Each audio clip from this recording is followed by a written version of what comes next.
Hey, it's Tiki Barber. I have to admit that early in my football career, I had a bit of trouble holding on to the balls on the gridiron. But when it comes to your own, don't fumble them like I did. Choose Sax underwear with their scientifically engineered ballpark pouch. It secures your manhood, keeping everything chafe-free and gives your boys the breathing room they need. You'll have complete freedom of movement and effortless comfort all day long. I'm Tiki Barber, and I approve this message because no one likes a fumble, especially down there.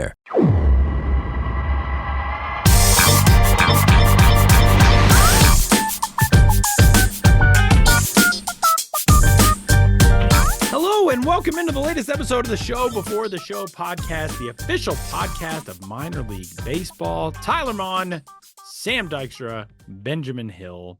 Fellas, what's going on? It's just a nice, pleasant early autumn Thursday afternoon in New York City. I sound like AI trying to explain reality right now. Yeah, but I don't got much to say. I mean, Sam's the one who went viral on X today. What? So, what happened there, Sam? Well, a lot is happening in our fair city of New York. I don't know if you've read the papers this morning. Please Tyler? tell me that I have read, and again, as is my long-standing policy on this show, the rest of us don't care about your mayor as much as New Yorkers think we all care about your mayor. But this is a very interesting piece, obviously. I was hoping that you would have gone viral for being the real-life Mr. Autumn Man, as we say every year. This year, of course, we changed your nickname to the Autumnal Creep, but you've always been Mr. Autumn Man from The Onion for the last several years, but now like it's going to be Eric Adams. I was hoping that you just like resplendent beard, a nice Dunkin' coffee, a flannel button down, although you're not wearing a flannel button down. You got a polo on today, but that was my hope, but I'm gathering that's not why you went. Yeah, it needs to be like 5 to 10 degrees cooler before I break out the cardigan. Okay. I have thought about it. Okay. I know where it is in my apartment. I am ready to wear it. It's on deck, if you will. It's on deck. That is Right. a good way of putting it on this baseball podcast. But speaking of a baseball podcast, it's a very silly tweet. I'm not getting too political with this statement, but a few years ago, a reporter here in New York wore a Brooklyn Dodgers hat. Eric Adams bumped into him and said, in New York City, we don't wear Red Sox gear, thinking it was a Red Sox hat. I think this was 2022. And with everything that was going down yesterday, my mind went to, all the moments with Eric Adams as mayor, and that being what my day job is, that's what came to mind. So I quote tweeted the original tweet about the guy in the Dodgers hat. I just saw the tweet, and that is amazing. So ridiculous. I don't think you can get indicted for not knowing ball, but who knows? Maybe there are more indictments to come. There's always a like one tweet that get like one retweet that really like kicks off the fire. Was there some person that retweeted it that you're like, oh no, this is gonna go places now? Honestly, I went to bed and there were like 5 likes on it. Okay, right. And then I woke up and it had exploded. So I have no idea. The only time that I ever went like even sort of viral, I posted something when I was in Tokyo about how good Japanese convenience store fried chicken is. And somehow you Darfish came across it and retweeted it. And then I literally a few weeks later, I got like it blew up. A few weeks later, I got an email from the CEO of the convenience store chain asking me if I was still in Tokyo and would like to like come to their corporate offices for a tour. And I was like, this is the weirdest thing that has ever happened to me. And I'm so bummed that I can't take advantage of it. So I never got to take a tour of the Lawson convenience store / fried chicken palace that I assume exists. But Eric Adams they should add that on to his charges, not knowing ball. Also looking at a blue hat, yeah. Although I guess that would have been in the City Connect. Still, the City Connect Red Sox hat doesn't look anything like a Brooklyn Dodgers hat. So even that excuse is out the window. You can't look at a Dodger blue hat with a B on it and think, oh, we're rocking that Red Sox hat. What's wrong with you? Come on. Ridiculous. Especially because he was the former borough president of Brooklyn. There are many jokes that we could insert here about him and Brooklyn and whether he lives there or not. But we won't do that because we are a baseball podcast. And we will share that more on our Patreon. Which the link to that can be found directly in my Venmo. Yeah, exactly. All right, you guys. Well, let's dive into our topics for this week's episode of the Show Before the Show. We got a lot coming up for you on this week's episode. Before we talk amongst the three of us, and then take a trip down via the internet to Birmingham. You can get in touch with us, of course, podcast@milb.com. You can follow these fellas on Twitter, which I refuse to call by its other name, at Ben's Biz and at Sam Dykstra MILB. And podcast@milb.com is where you can hit us up with all of your off-season questions, stuff as it pertains to the postseason or new identities. We've obviously covered some alternate identity stuff over the last few weeks, and we do already have some rebrands and redesigns that we've announced or been able to discuss or are coming our way. But before we dive into some of those off-field things similar to the alternate identities that we discussed last week, we got to talk some on-field stuff. The minor league playoffs still underway, but we have more champions to crown and already have crowned. We've got champs in the Eastern League. The Erie Seawolves, Tigers affiliate, just is it's the Tigers mode right now to just be surging toward October. The Seawolves capturing the Eastern League title, defeating the Somerset Patriots 2-0. The Birmingham Barons, who we will hear from here shortly, taking out the Montgomery Biscuits 2-0 in that best of 3, and the Arkansas Travelers at the AA level outlasting the Midland Rockhounds 2-1 in the best of 3 series. Another win for the Mariners system. Sam, your thoughts on the postseason? We talked a little bit about the single A and high A championships, but AA, I mean, obviously some extremely good talent across these 3 series and leagues. What stood out? Yeah, I mean, a few things that I just want to point out real quick. Erie, we had some folks on the podcast last year to talk about the Seawolves winning an Eastern League title and how much that meant to the city last year just for winning one. Now they go back to back. Yeah, after not winning any from 1995 through 2022. Exactly. And how it seemed like for a time there wasn't going to be minor league baseball in Erie at all. And that team worked really hard and the community worked really hard to make sure that stayed. And now they're being richly rewarded with a Tiger system that is really good. And there's more coming. I mean, Max Clark, Kevin McGonigal, those guys haven't made their AA debuts yet. Those are coming likely in 2025. So the potential for a three-peat, it's there in Erie. That's also the Tigers' second minor league championship. They also won in the Florida Complex League. So they are building things level by level in the Detroit system. That's really promising. There was another system that repeated as champions, and that's in Arkansas.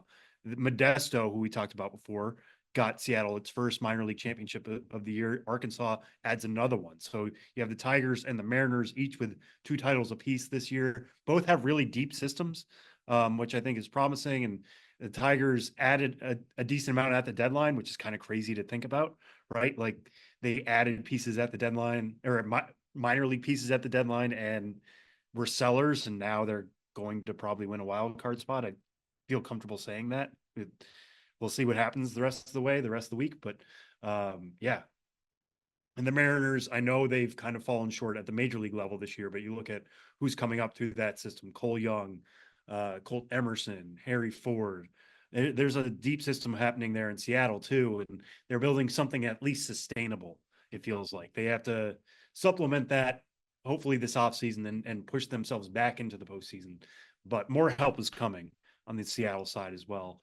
And the Birmingham series, just to highlight that real quick, we're going to get into this a lot in a couple minutes here, so I don't want to dive too deep. But what stood out to me there are 2 things. One is the White Sox this year. We're talking about them, a really difficult year at the major league level, of course. As we're speaking now, they haven't set the record for most major league losses in a season, but they are in the cusp of doing so.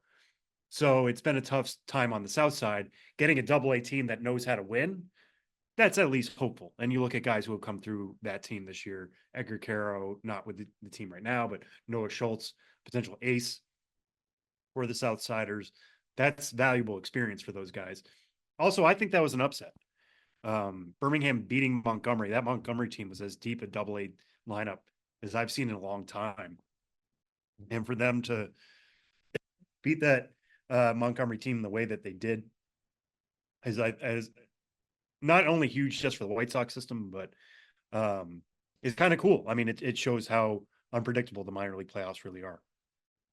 Not to pile on White Sox fans, and I'm sorry, but I had to go look at what the record actually was as of today. It's 38-120. The expected win-loss right now for the White Sox is 45-113. So they are 7 games worse than their expected win-loss record based on runs scored and runs allowed. They've also only scored 486 runs as a team this year, which is 105 runs fewer than the next smallest amount in the big leagues this season. I'm sorry, White Sox fans, but at least you know that there's like a little bit of hope coming, potentially. Yeah, and they can sweep their final series, still tie the Mets for most losses of all time, but have a better winning percentage because those 62 Mets win 40 and 120. White Sox sweep, they'll be 43 and 120.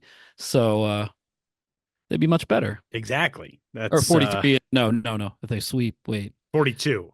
42. I'm working on it. Yeah. And just an extra win for doing good at the end of the season. We can hand out one. It's not as though it's going to put much of a dent in that 53 and a half game deficit they have in the division. 46 games in the wild card. All right. Anyway, sorry, White Sox fans. We're not piling on. Congrats to Birmingham. And we are going to hear from the Birmingham Barons coming up here shortly. The last level then to crown its champion is sort of a third of the way through crowning champions, and that is AAA, where the Sugarland Space Cowboys are on to the AAA championship game, which will be this Saturday. The Space Cowboys sweeping the Reno Aces, and kind of a switch of what you might expect going into this championship series. Sugarland and Reno playing as the two half-season champions. That is new in AAA this year. We used to do division champions through the entirety of the season and wild cards and all that stuff. Now it is just a half-season championship. It doesn't matter which division you're in. You move on if you've got the best record. Sugarland won the first half in the PCL. Reno won the second half. Ordinarily, you think, all right, second half champ is playing with a little bit more momentum, potentially more talent, etc. But Sugarland sweeps that series. Omaha and Columbus on the other side in the International League. Omaha won the first half. Columbus won the second half. Columbus won game 1. Omaha won last night in game 2. We are recording on Thursday, September 26th. Winner of tonight's decisive game 3 will move on to Vegas coming up on Saturday. Sam, this is a unique and different feeling AAA postseason this year, obviously, than what we have experienced through all of our careers up to this point. Yeah, and you brought up how different it is without divisions, and Ben and I were kind of lamenting the loss of the Governor's Cup and how it remains in Columbus. Yeah, it's still in Columbus. It's still in Columbus. The actual physical cup is still in Columbus. But Tyler, you were mentioning it specifically about the Pacific Coast League and how Sugarland won the first half, and Reno and Sugarland actually had the exact same record in the second half. So Reno was going to get in anyways because Sugarland had a postseason berth from the first half. But you look at Sugarland's record this year, it was 93 and 56 as a team for the entire summer. That's 11 and a half games better than anybody else in the PCL. I know the Astros don't have a particularly loaded system, but they continually do this where they get guys to the cusp of the majors and then they develop them well in the majors too. So you look at, guys who have come through that system in recent years, guys like Jeremy Pena, Hunter Brown, like guys who have been knocking on the door in that way. I really like Jacob Melton, who got hurt in that game 2 win, but I think he could be a power speed threat. He's a really good defender. Bryce Matthews, who Tyler, you and I have talked about, he's quickly moved up through the system, starting at the year at high A, now at AAA. He could be another power speed guy for Houston. But I just like that even with all this change, and yes, it's only a 3-game series and anything could have happened. The fact that Sugarland, which had a .624 winning percentage in the PCL, is the one representing the Pacific Coast League in Vegas on Saturday. There's some justification there. It feels like the system has worked in this case. It's not always going to. You could have put Sugarland against Albuquerque, who went 59 and 92, and there's a chance Albuquerque wins 2 out of 3 games, right? That's just baseball. But the fact that it's Sugarland going on, that feels really cool. And then Columbus, Omaha, we're still waiting on the results of that. Who's going to represent the IL side? Kansas City, obviously the Royals themselves are fighting for a postseason spot. They have a lot of names you might recognize if you've been following that system for a long time. Drew Waters, Nick Prado, Tyler Gentry has a rocket of an arm in the outfield. He's gotten a little bit of major league time this year. They have some interesting arms. Eric Sarantola could be a really good bullpen arm for them down the stretch. And then with Columbus, they got a big addition with Chase DeLauder coming back in the Guardian system. He's battled leg injuries throughout his very young career so far, including, I believe it was hamstring, the most recent one.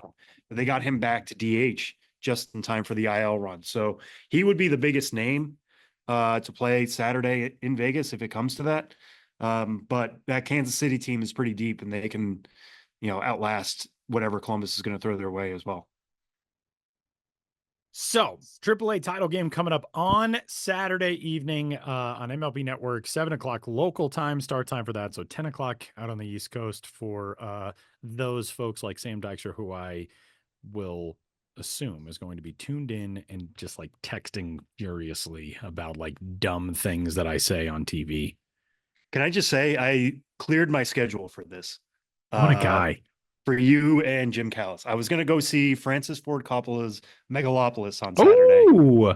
And I changed my ticket to tonight. What a I guy. could make sure I was there to watch you guys. What a guy. Ben's got better things to do with his life. He's got a kid and, he'll be asleep by 10, right? Some days I'm asleep by 10, which is really a new phenomenon for me. But yeah, I feel like with a kid, I'd be in bed by like 7:30. It really depends. Sometimes I last all the way past midnight. It really depends. And I surprise myself based on how early I go to bed some days and then how late I stay up others. I'm just a mysterious guy. I can't predict myself, but it makes life more interesting. I'm just going to hold my laptop up outside Ben's window. And I'll give you a cue just to yell his name during the broadcast. Hi, Ben! That's all the broadcast. Oh, yeah. Well, of course, on Saturday night, I'll be watching the AAA championship. Sure, the MLB Network people would be thrilled to be like, hi, Ben! Tune in to me and Ben and Sam on the Show Before the Show podcast. Oh, 2 pitches outside. All right, you guys. Well, we are headed toward end of season award recognition and such coming up on Monday. Of course, the MiLB award show on MLB Network as well. We talked a little bit with Ben last week about alternate identities that will be voted on by fans to crown the best alternate identity in 2024 in the minor leagues. We also have pitching and hitting prospect of the year finalists. Sam, guide us through. Yeah, this one isn't for public vote, unfortunately. So you have to tune in Monday at 9 p.m. on MLB Network to find out who won. But just to run through the finalists real quick. On the hitting side, it's Christian Campbell, the second base / third base / shortstop / outfield prospect for the Red Sox. Had an incredible year, 20 home runs, 24 stolen bases. Next up, behind him is Davison De Los Santos, who led the minor leagues with 40 home runs, the only one to hit 40 home runs this year in the minors. He's our second candidate for hitting prospect of the year. And then third, it's Bryce Eldridge, who was a first-round pick of the Giants last year, played at all 4 full season levels, ended the year with a 289 batting average, 372 on base, 513 slugging, and had 23 home runs with 27 doubles and 2 triples.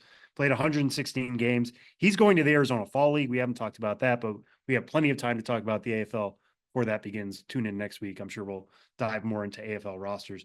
So those are the hitting prospect of the year candidates. On the pitching side, we have Caden Dana, who pitched all year at AA. He actually made a brief appearance at the end of the year at with the Angels in the major leagues, but went really deep, 135 2/3 innings at just 20 years old at AA, which is really impressive. Had a 2.52 ERA, 147 strikeouts in those 135 2/3 innings. Coming in behind him was Quinn Matthews, who struck out 202 batters across 26 starts. Much like Bryce Eldridge, a draft pick from last year. Many people may remember him from his Stanford days. Pitched at all 4 full season levels in the Cardinals system for Quinn Matthews. And then the third and final finalist is another 2024 draft pick, Travis Sakura of the Nationals, who just jumped onto our top 100 recently in our most recent update. A 2.33 ERA, 129 strikeouts against only 27 walks in 85 1/3 innings for single A Fredericksburg. Really good fastball, really good splitter. I like the slider as well. He's got 3 at least above average pitches. You could go plus on the splitter and the fastball too. A lot to like from Travis Sakura. So tune in on Monday to find out amongst those 6 finalists, which 2 will be honored. And that'll do it for our opening segment on this week's episode of the Show Before the Show. But we are headed to Birmingham. Ben, give us a sneak peek of what's ahead. Yeah, well, as Sam mentioned, the Birmingham Barons are the Southern League champions of the 2024 season. So we've got the longtime broadcaster for the Barons, the voice of Birmingham, Curt Bloom, to tell us about the championship win and just this season in Birmingham in general, because it was a good one.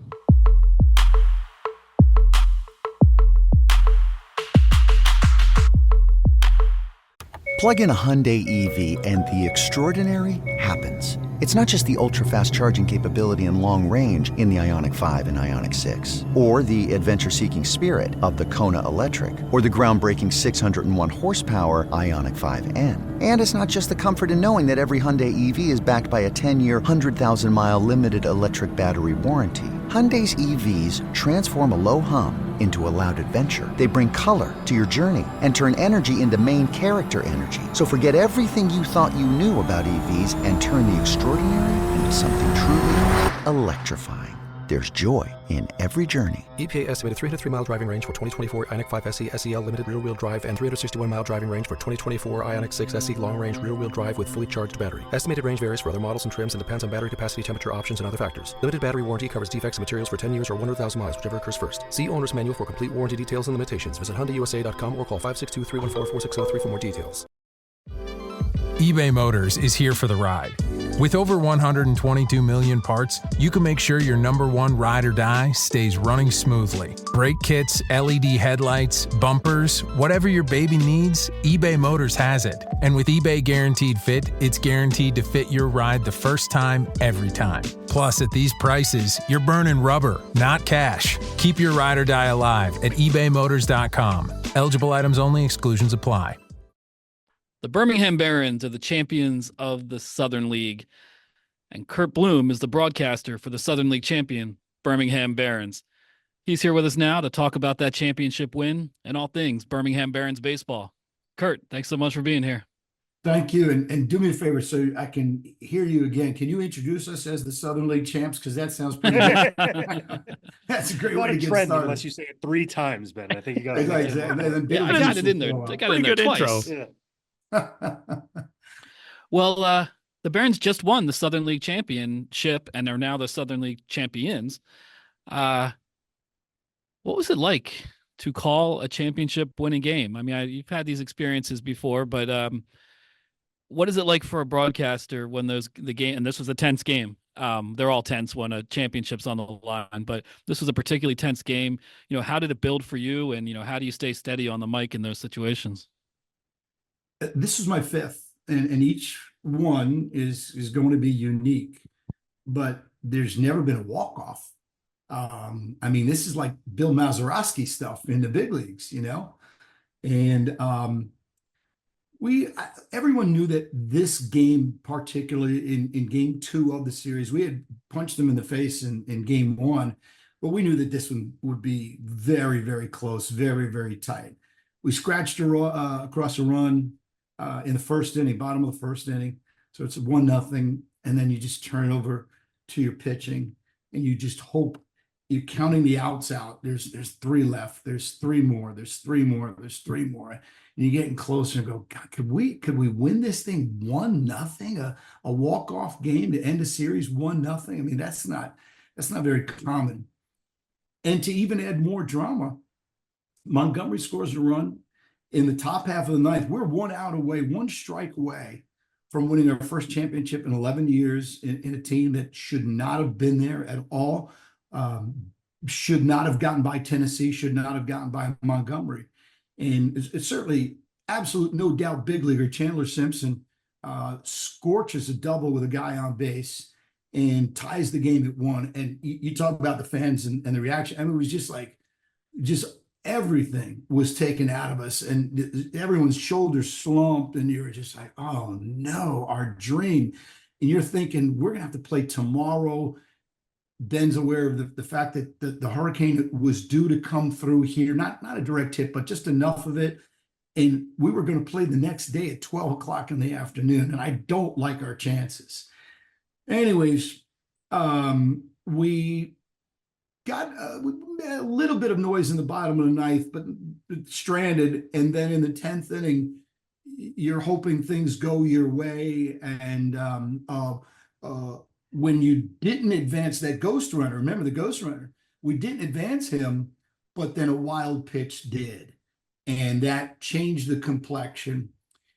They would walk to load the bases a guy on a 2-2, and I forgot I had to go back and watch it. I didn't realize that Wilfred Veras was intentionally walked with a 2-2 count. And they wanted to pitch to DJ Gladney, right on right, same thing. It's 0-2. And, and again, you talk about capturing the moment. Look, I've done this before, and I've actually had a friend of mine who called a Stanley Cup final for I'm not going to tell you what team it was, but he asked me, how do you get these calls? And it's got to be spontaneous. And I remember just laser focused on the pitch. Next thing you know, boom, it just scorched up the middle. And the things that come out of your mouth. And I knew, guys, when you make that call, you have to make sure you're just not screaming nonsense. You've got to talk about it went through, it was a base hit. And I wanted to make sure that I let everyone knew who scored. You go back and listen to it, and it says Gladney up the middle through, that's a base hit. The Barons win, blah, blah, blah, blah. Goosenberg will score from third. So use your experience and make sure you cover all of it. I didn't want it to be people guessing what happened. How did it happen? So that was my focus, to make sure that I really connected all the dots and didn't leave anything out. And with a few days of reflection and things settling down at least a little bit, I would hope between all the excitement on the field, in the clubhouse afterwards, in the locker room, how are you going to remember this particular Barons team? Because it comes we talked about this earlier in the podcast, it comes at an interesting time in the White Sox system, with so much more emphasis now on the minor leagues than there is certainly in the majors, at least internally. So to get a title on the board is huge, but then you look at the roster, it's kind of devoid of big names outside of Noah Schultz, and yet those are the guys walking away with a ring. So, with a little bit of separation, how are you going to remember this team most? I keep using the word improbable. If in the last 2 days I got a nickel for every time I use that word, I would be wealthy, because it shouldn't have happened. And we should not have gotten by. When you look at that first game of the playoffs against the Smokies, the Barons struck out 18 times. 18 times in the playoff game, left 11 guys on base, and you're thinking we're coming back home and the tire is flat. You're on the metal. Punch them in the face early, and that's what you have to do when you're an underdog. You got to hit somebody early, and we did in game 2. We just kept pouring it on. And as that game was developing, I kept telling myself, their bullpen's taking a beating, and they're not going to have their A guys for game 3. It's a best of 3. And sure enough, we got a good thrust early, and then they had to go to their B bullpen. They're not their best close shutdown guys, and we were able to get that thing done. Then we haven't used Schultz at all. Remember, with his schedule, Schultz hadn't pitched, so we advanced to the final round, and you won't find him in a box score. And I didn't know that he was going game 1 in Montgomery. Thank goodness they allowed that to happen. And guys, he only pitched 3 2/3. He didn't get out of the 4th, but they were very important innings because they were zeros. They were competitive, and he had that. I got to take a look at the box score: 4, 5, 6 guys that he just thoroughly dominated, and that set the pace. You could feel the Biscuits were like, "Oh wow, we're going to struggle." So it was 7-2 that day, and it was total domination. Now you come back, it's a best of 2 at home. I mean, you got to win either today or the storm day, on Wednesday. We used Juan Corella, and I knew he had a good arm. Could he command? Could he live up to the stress and the pressure? And again, did just enough. They had bases loaded at one point, nobody out. We got out of that. A miracle play, ground ball back to him. He grabs it and runs to home plate and gets the force out. I hadn't seen that as well. So when I look back and describe it all, improbable. It should not have happened. But as Herm Edwards once said, that's why you play the game. I have to use that one from a different sport. But, if they just put the talent on the field and said, here are the rosters, we're not going to come out on top. And so where do you guys look? You look at the coaching staff, and that was really an incredible job of coaching between amongst Sergio Santos, John Eli, and Nicky Delmonico, and then the other support staff guys as well. Yeah, and this was very much a storybook ending. It is for any championship team, obviously, but I look at what the season was for you guys in general. And, I was at the Rickwood game at Rickwood Field, and that was a special game to have happen. And then the fact that Willie Mays died that day while Barons were playing on the field, and his death was announced to the entire ballpark. Everybody's tipping their caps. I mean, that was just such a big moment in Birmingham baseball history in general. And then you guys capped that off with a Southern League title. I mean, how big was this year, and how magical was it this year, just beginning to end, really? In many ways, one of the most majestic, to use your word. And you have to go back, since the Barons won a title in 13, the year that they opened up, this team has not been competitive. I mean, that's the bottom line. They have not been very, very good. They've not been very good at all. And with the exception of 2021, the year after the pandemic, it has been 50 to 55 wins, 60 wins, team ERA is above 5, just an absolute 10-year disaster. And I think that really helps. There was a team who just won back-to-back, somebody in the Eastern League, I believe it was. Erie Seawolves. The Erie Seawolves. So, you get somebody that wins back-to-back, we've won back-to-back decades. So man, that's a hard thing to do. And again, because our big league club is absolutely dying for this talent, they got to get them up like Drew Thorpe. Drew gave us 10 good starts and then up to big leagues. Just scratching the surface with the rest. Baldwin, in Kai Bush, who had pitched really well. Back in the bullpen, Addison Coffey pitched really well for us. Yosimar Cousin. We lost Brian Ramos, our opening day third baseman. We lost so much talent. You shouldn't win when you lose. You shouldn't win a title when you lose that much talent. And again, look at that Montgomery box score. Keep that box score from the last game, their lineup, I should say. And then in 3 to 5 years, look at it. And you're going to go big league, big league, big league, big league, rookie of the year. The next Bobby Witt is maybe their shortstop, Carson Williams. It's loaded. And again, somehow it got through. Somehow, the coaching staff got through. These guys grinded and did not give up on themselves. Yeah, I mean, the top 4 prospects in the Rays system are on that roster. Montgomery, 5 of the top 10. And Curt, the minor league playoffs are always such an interesting thing because, for front offices and for players and coaching staffs and all that, you get to the end of a 6-month slog and you're kind of exhausted and want to go home. But there is a feeling among players that always feels like that once you know you're going to be in there, you might as well win it all. For your guys to see them, especially in such a tough year in the White Sox organization, this has to have felt like one of the most unique championships really in recent memory for a minor league team, because these guys are close to the big leagues. They are close to a big league team that desperately needs help at that level.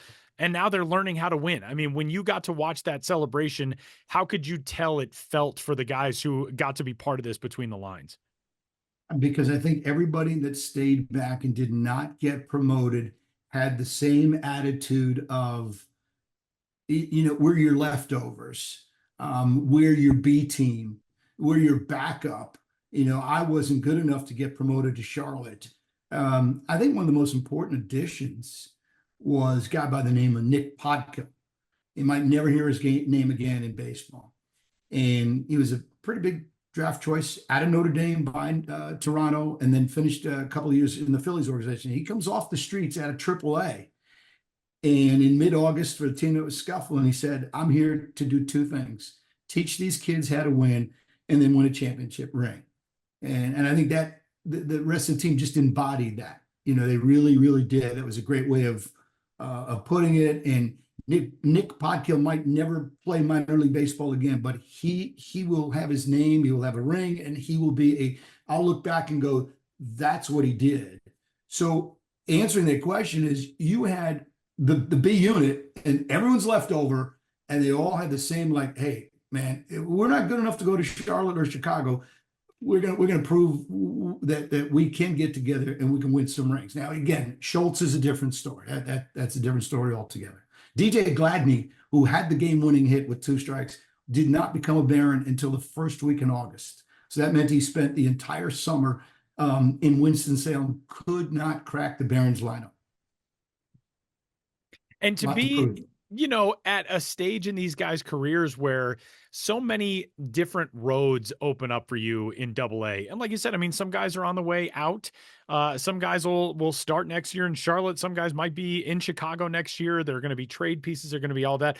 But you do get frozen in this moment in time as league champions. And that's a thing that these guys will carry forward for the rest of their lives. You've been witness to some of this over the course of your career, and each one is different.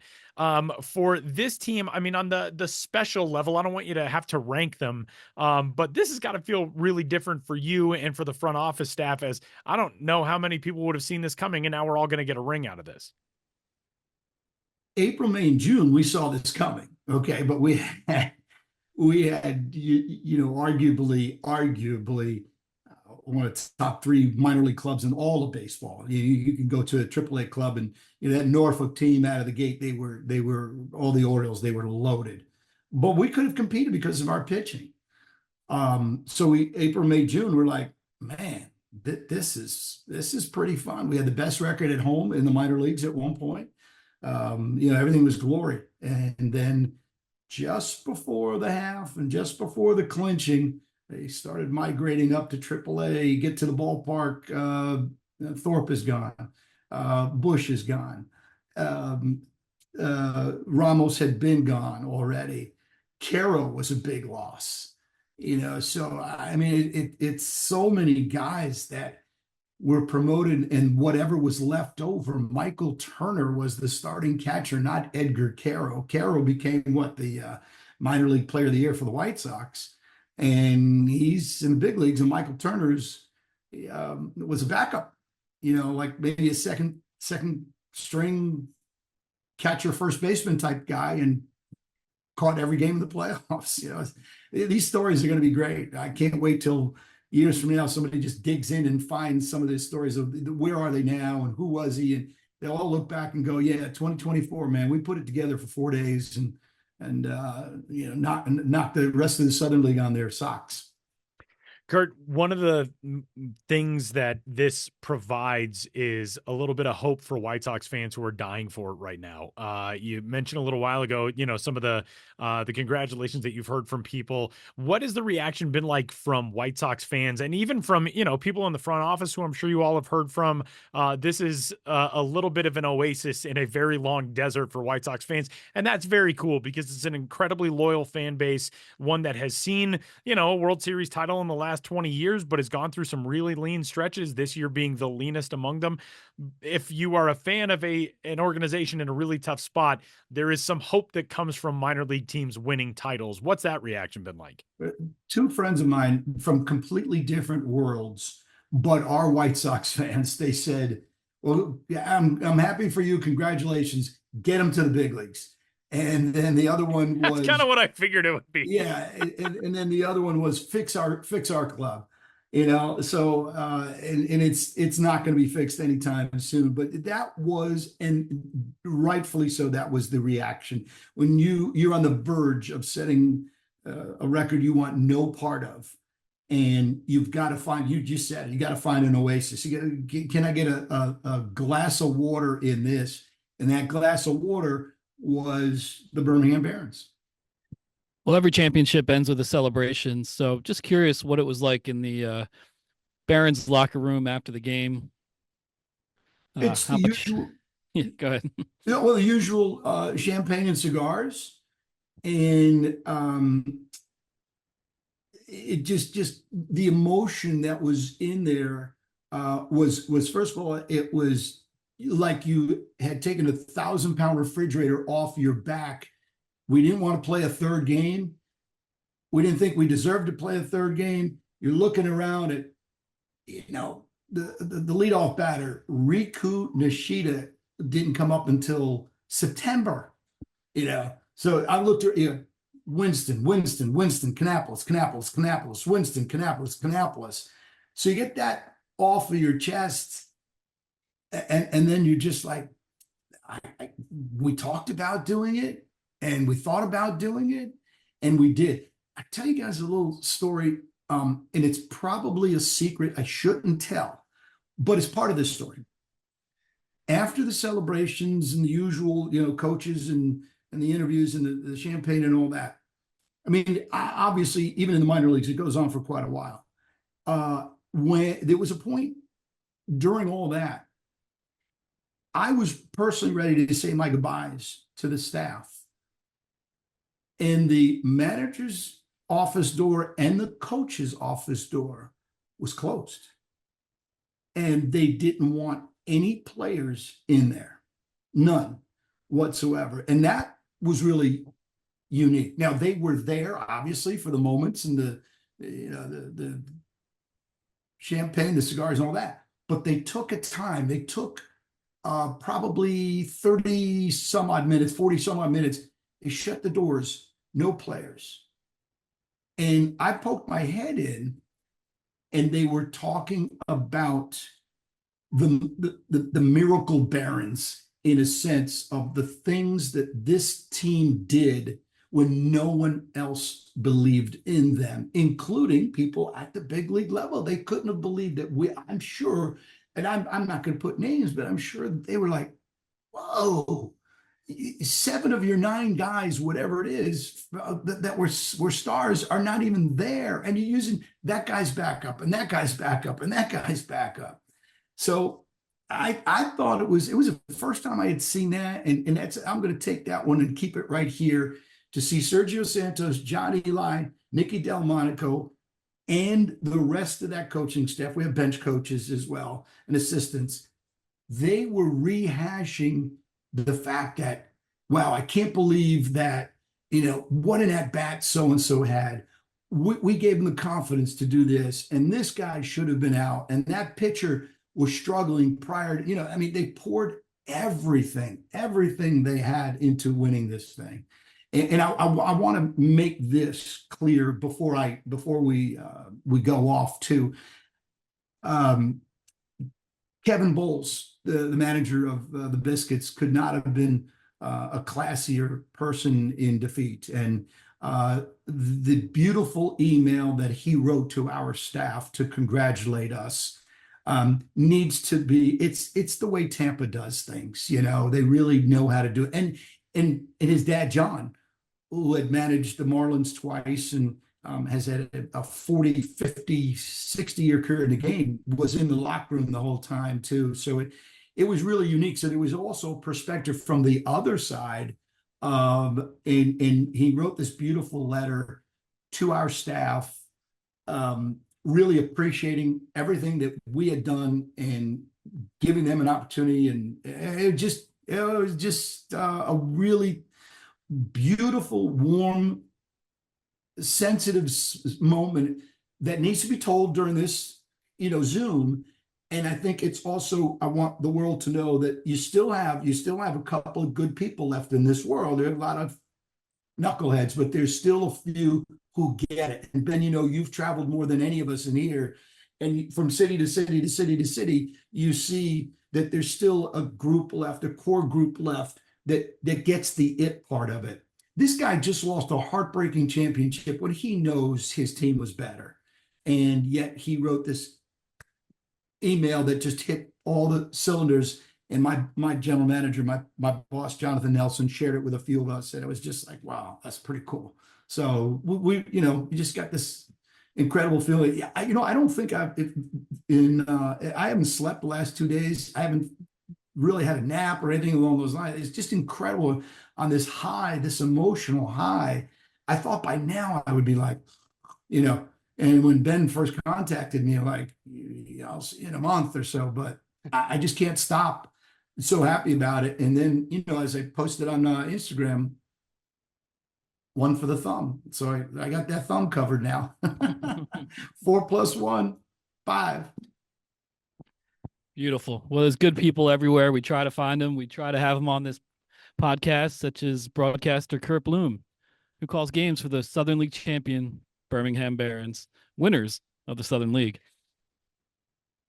Curt, thanks so much for being with us on the show before the show. Really enjoyed speaking with you and getting all that insight into this Southern League championship winning team. Well, thank you for having me, for thinking of me, and for all you guys do for our business. It's really, really appreciated more than you know. And again, just thank you for thinking, hey, let's speak with Curt Bloom. Let's hear what he has to say. So thank you. Enjoy the rest of what is probably going to be a really short off season. Yep, we'll do our best, and you as well.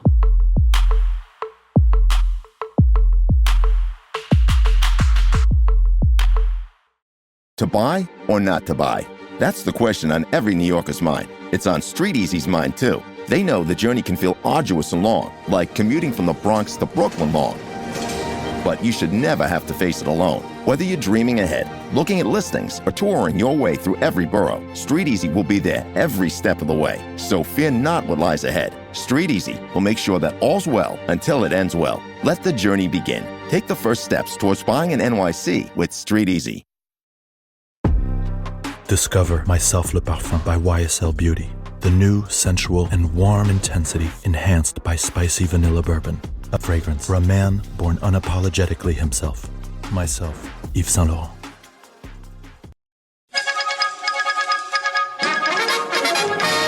We interrupt this podcast to bring you another thrilling edition of Ghosts of the Miners. Now, here's your correspondent and host, Joshua Jackson.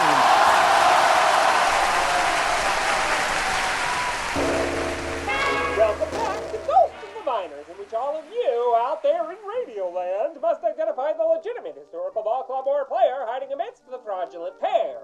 One once welcomed you out to the old ball game. The others never got you anywhere. In the last segment, I asked you which of the following minor league baseball teams did at one time exist. A, the Vernon Vacationeers. B, the Traverse City Resorters. C, the Caldwell Sitbackers. You can take a moment and enjoy yourself. You picked B, the Traverse City Resorters, who kicked up their feet in the West Michigan League and Michigan State League in the 1910s. Situated in northwestern Michigan at the base of the Old Mission Peninsula, separating the east and west arms of Grand Traverse Bay, Traverse City was chiefly a spot not for vacationing but for work in the 19th century, with a sawmill and other timber-related interests taking root. But by the aughts, big efforts were underway to draw tourists. There was at least one scandal involving accusations of fraud in an attempt to sell land in a spot then called Outing Beach to entertainment concerns such as motion picture exhibitors. And by 1910, the town was ready to play ball. Emerson W. Dickerson, a well-known sports writer at the time who'd go on to discover the boxer Gene Tunney and serve as president of the Western League, was heavily involved in the founding of the West Michigan League. And he visited Traverse City in April as the circuit was coming together and said, "Traverse City has, in the past, on numerous occasions, by its support of independent professional teams salaried as highly as called for by league ball, shown its ability to support and even make a paying proposition of a team in such an organization as proposed." And so the Resorters came home to Traverse City, finishing in second place and getting a league-leading 150 strikeouts from LaRue Kirby, who later, as an outfielder, make the New York Giants and the Federal League's St. Louis Terriers. But the Resorters on the whole were much more laid back than their future Terrier. LaRue Kirby perhaps LaRue the day he signed with Traverse City. In 1911, the club got a remarkable performance from Masher Bunny Brief, another soon-to-be big leaguer, but finished fourth in the six-team Michigan State League, which the West Michigan League had expanded to become. Kirby and Brief were both with the club in 12, but Kirby and Brief couldn't curb long odds of a pennant. The Manistee Champs lived up to their moniker that season, and for the Resorters every day, or every season, began to feel the same, as they finished second to Manistee again in 13. In 1914, the Resorters looked homesick, or just flat out sick. Out of 96 games, Traverse City won only 22. The club was truly a collection of last resorters. The franchise quit the league on September 1st, and 8 days later, the league quit all the franchises. The Michigan State League died a natural death. The Newcastle News reported after Manistee became the third club on the circuit to fold. The paper went on to speculate, the league probably will be reorganized next spring. It was not. And that's how summer ended for the resorters. Now, on to the question for next time. Which of these players was a danger until his playing days finished in the minors of yesteryear? A. Shiv Endin. B. Dynamite Dunn. C. Poison Pulse. Want to know the answer? Be careful. Or tune into the next Ghost of the Minors. But for now, you'll have to excuse me. My producer Ben Hill is going leaf peeping, and I've got to help him see the forest for the trees.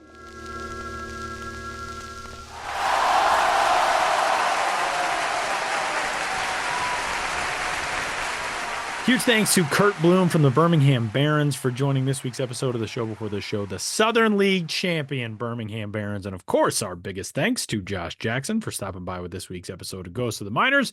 And that brings us nearly to the end. But before the end, we didn't get any theme songs. Nobody has submitted a theme song yet for Name That Dude. What's that all about?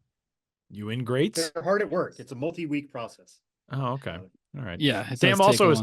Sam's out of the Zoom screen right now. He's just like yelling from points unknown. That was a very fun. It was just like a far away audio element to Sam, just defending our non-punctual music groups. Come on, get us a theme. Anyway, it's time for Name That Dude. Sorry, I have a dude. Ben has a dude. But we always need to remember to do this. Look into the dude's like more recent history, because sometimes the dudes. Is it a problematic dude? Yeah, why do we keep featured like a dude or two that in retrospect were like, I can get a dude right now that's not problematic. Oh boy. I like can we're not get going to one. be putting Aubrey Huff on here, obviously.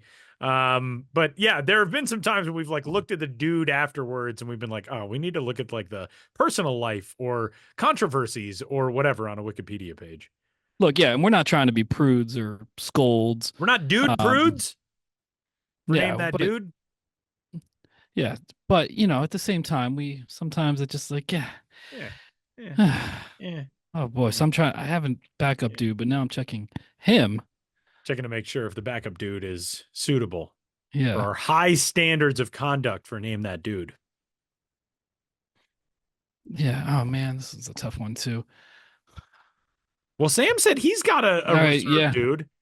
All Sam, you got a dude? I got it. We can do my dude. Come to the microphone, Sam. Where are you? I was off screen. Yeah, so you wouldn't see Ben's. Yeah. Okay. So I wouldn't see Ben's dude. All right. A little raggedy here at the end. This has been a long day. Been a lengthy episode of the Show Before the Show podcast. Yeah. We're getting through it. We're bringing it all back together now for a thrilling crescendo of a conclusion of a climax. Okay. All right. Officially time for Name That Dude. Sam is the dude knower, and Ben and I are the dude guessers. I am the dude knower. All right. So this guy was drafted by the Dodgers in the 16th round of the 1975 draft. Ooh, wow. From St. Elizabeth High School, and I won't tell you where St. Elizabeth High School is because it'll become increasingly obvious. So he started his career in Bellingham in the Dodger system in the Northwest League. I will give you that he is a pitcher. Okay. He had a 5.51 ERA with Bellingham in 1975 as an 18-year-old. Okay.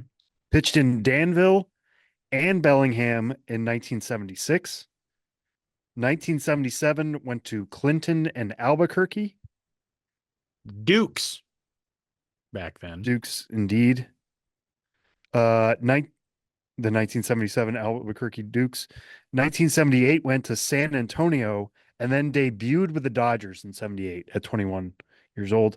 79 and 80 pitched for Albuquerque, returned to the Dodgers in 81, pitched for the Dodgers in 82, spent 83 with the Dodgers and the Rangers, 84 with the Rangers, 85 with the Rangers and the Philadelphia Phillies, 86 had been traded from the Phillies to Oakland.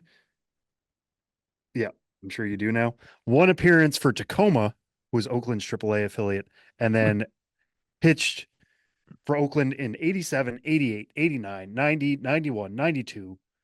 93 was with the Blue Jays, 94 was with the Blue Jays, and then completed his career with the Oakland Athletics in 1995 at 38 years old. We'll make this one a very quick one. Ben, who is? Dave Stewart. Dave Stewart is correct. Dave Stewart, former Arizona Diamondbacks general manager, Dave Stewart. Yeah, I knew that before you even went to the A's part. Once it went from Rangers to Phillies, I knew it was Dave Stewart because the first baseball cards I was ever familiar with as a kid were the 86 Topps cards. And Dave Stewart, and I was obsessed with every Phillies player. I would open a pack and be like, how many Phillies did I get? And Dave Stewart, even though he did not play a long time, was with the Phillies, I guess, in 1985, and he had a 1986 Topps card. So he was just always ingrained in my mind as a Philly, and his career up to that point, although unremarkable, was ingrained as a Philly. And then, a few years later, and he's one of the best pitchers in all of baseball. And I'm like, that guy should be on the Phillies, just like Ryan Simberg, just like Julio Franco. And he only pitched 12 combined games for the Phillies over his parts of 2 seasons. Yeah, but he had a card along with a catcher named Alan Nicely, who I just feel like has to be the most obscure 1985 Philly to be included in the 1986 top set. But we will not get any more obscure. I mean, that sounds like that should have been a Marlboro ad or a Camel ad. You would have had smoking nicely. Anywho, I was going to say, like, we're in a bad era for nicknames. Thankfully, I feel like we've moved beyond the era of like just first initial and then first syllable of last name, like A-Rod and whatever. But Smoke is just like an all-time great baseball nickname. And it's not like a wacky one. It's not like Pee-wee or High Pockets or whatever. But like Smoke is a pretty badass nickname. It's incredible. And there can only be one now. I mean, Dave Stewart was like so good.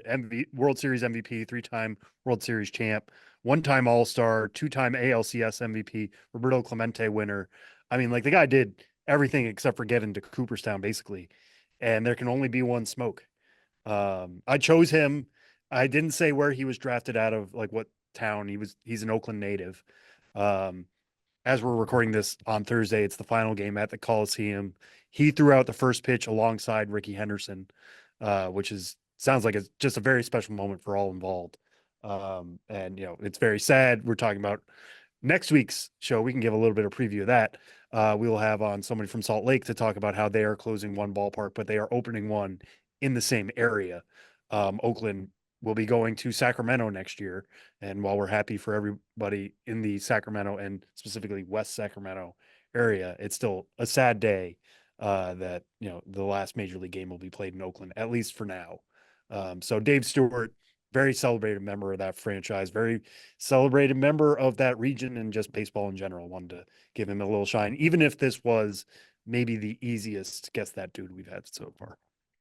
You stepped up under pressure. I mean, I was supposed to be the dude bringer, but the dudes I brought didn't hold up. You're a dude debt now. You have to cash 2 dudes. Yeah, well, I will do my due diligence and be back next week with a dude who has passed our background checks. I just want to point out Dave Stewart's numbers in his first 4 full seasons in Oakland when he was one of the best pitchers in baseball. He finished in the top 4 in Cy Young voting in all 4 of these seasons. Pitcher wins, obviously, we're a more enlightened baseball fan base now than we would have been from 1987 through 1990. But he won 20 or more games in all 4 of those seasons. He made 36 or 37 starts in all 4 of those seasons. He pitched 41 complete games over those 4 seasons, including 14 complete games of his 37 starts in 1988. He threw a combined 7 shutouts over that time, was striking out a ton of dudes. He had 205 strikeouts in 1987, which kicked off that season. And obviously, I mean, there was a much different era for strikeouts. You don't really think of 205 Ks. What a bellwether season. But it really, at that time, Dave Stewart was terrifying to opposing hitters. That guy had, and one thing that's interesting, he really did not break out as a pitcher until his age 30 season. That first season in Oakland in 1987, the year after he was traded away from the Phillies, that was his breakout year. He went 20-13 that year with a 3.68 and 37 starts, 8 complete games that year, a 1.259 whip and a 1.13 ERA plus. And kind of interesting that he was sort of a late bloomer in that regard, coming along as a 30-year-old. Yeah, and in one of those seasons, he was joined atop the rotation by Bob Welch, who won 27 games. That's just one of those obscure stats of the late 80s, early 90s. Never see that again. Yeah, Bob Welch. Yeah, 27 game winner. 27 game winner, Bob Welch. It used to be that back in our day, when Ben and Sam and I were young bucks, we used to have conversations like, will we ever see 30 game winners again? Now it's like, there's not even going to be 15 game winners anymore.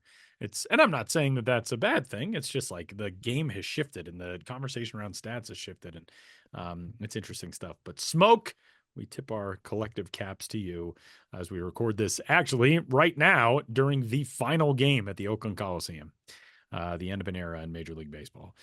So that will do it for this week's episode of the show before the show.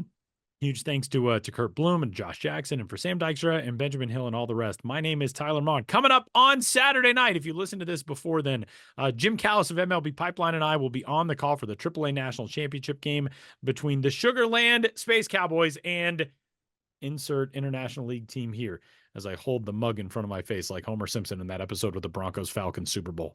That'll do it. We'll catch you on Saturday night from Las Vegas Ballpark on MLB Network, or we'll catch you next week with the next episode of the show before the show. Talk to you then.